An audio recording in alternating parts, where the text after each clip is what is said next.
A few hours had passed since they set off from Ankara. Sitting in the back seat of the car, Toprak gazed out the window, growing more excited with every new landscape he saw. As the road stretched on, the trees began to disappear, replaced by fields stretching across the plains, rocks in countless shades of brown, and faintly rising stone formations in the distance. When his father said, "We're almost there, Toprak, we're getting close to Nevşehir," Toprak fixed his gaze outside, holding his breath as if he didn't want to miss a single detail. The moment he first saw the silhouette of Cappadocia, he felt like he was staring into another world. The fairy chimneys. It was as if the rocks were dancing upward toward the sky. Nature seemed to have sculpted its own statues here over many, many years. Toprak's eyes widened. Did people really used to live here, he asked. The answer had already begun to take shape in his heart, even before he set foot in Cappadocia. When they arrived at the Göreme Open-Air Museum, nestled in the heart of Cappadocia, Toprak's eyes wandered through a valley filled with stone-carved structures. It looked like a stone city that had traveled through time, from centuries ago to today. Churches, small rooms, tunnels, and all of them were once real living spaces where people had prayed, cooked, and built their lives. Toprak listened carefully to the guide. When the guide said, homes were carved into these rocks, and people would go underground to stay safe from enemies, his eyes sparkled even more. As they stepped into one of the cave homes, he reached out and touched the stone walls. They were cold, but they also felt full of meaning. His mother whispered, "Can you imagine how people lived here?" Toprak nodded. "Because this isn't just stone," he said. "It's history, it's strength, it's a home." Their next stop was the dreamy underground city. As Toprak looked at the narrow tunnels descending deep into the ground, he hesitated for a moment, but then he gathered his courage. He strapped on his small backpack and began to walk down the stone stairs with his family. The deeper they went, the dimmer the light became, but inside, a different kind of light was beginning to grow. It was cool underground. The doors were sealed with stone, and the rooms were connected by winding tunnels. With each step, Toprak thought about the people who had once lived so far beneath the earth, the families, the children, the mothers who had taken shelter here. He paused to catch his breath. He looked up, but there was no sky. And in that moment, he realized something. Freedom wasn't always about the sky. Sometimes, people held on to life even in the darkness beneath the ground. And that was the magic of Cappadocia.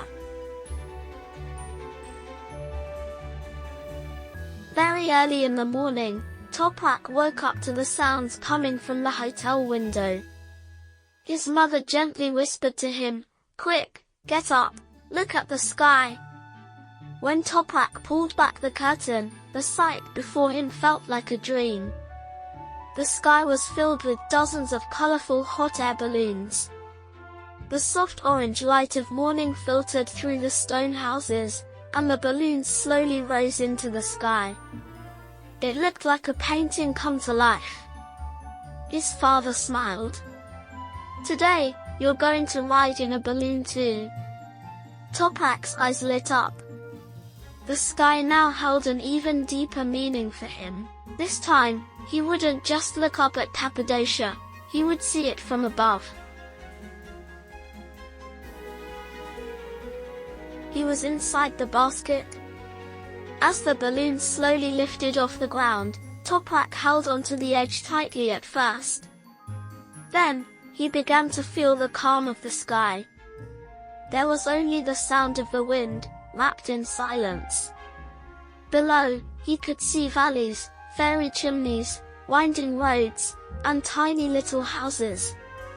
Toprak was now high above, like a bird. The pilot came over and asked, "Is this your first time?" Toprak nodded. "Yes, but it feels like I'm dreaming." Looking at Cappadocia from the sky didn't just make him feel high up, it made him feel how big and meaningful everything really was. The noise of life had faded away, and all that was left in his heart was a quiet kind of happiness.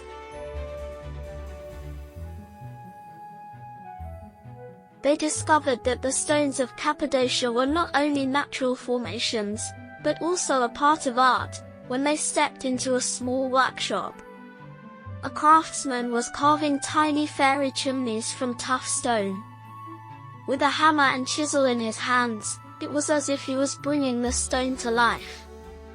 Toprak approached with curiosity. The craftsman handed him a stone. "Would you like to try?" he asked. Toprak held the stone with both hands. It was light, but full of meaning. He carefully tapped away, trying to shape it. What he created wasn't perfect, but it carried a big meaning. In that moment, Toprak understood, you don't just learn history by watching it, you learn it by touching it. He left the stone workshop holding the little fairy chimney he had made himself. And that stone was no longer just a souvenir, it was a memory.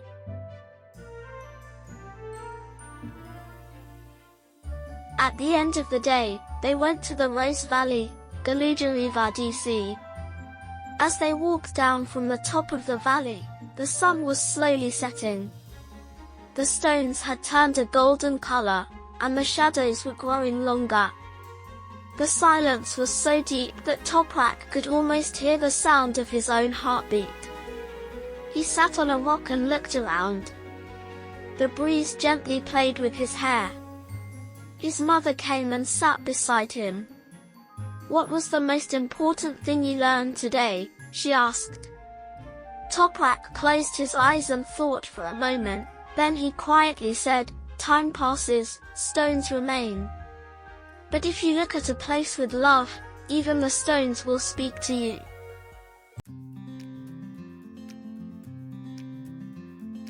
When they returned to the hotel, Toprak immediately pulled out his notebook.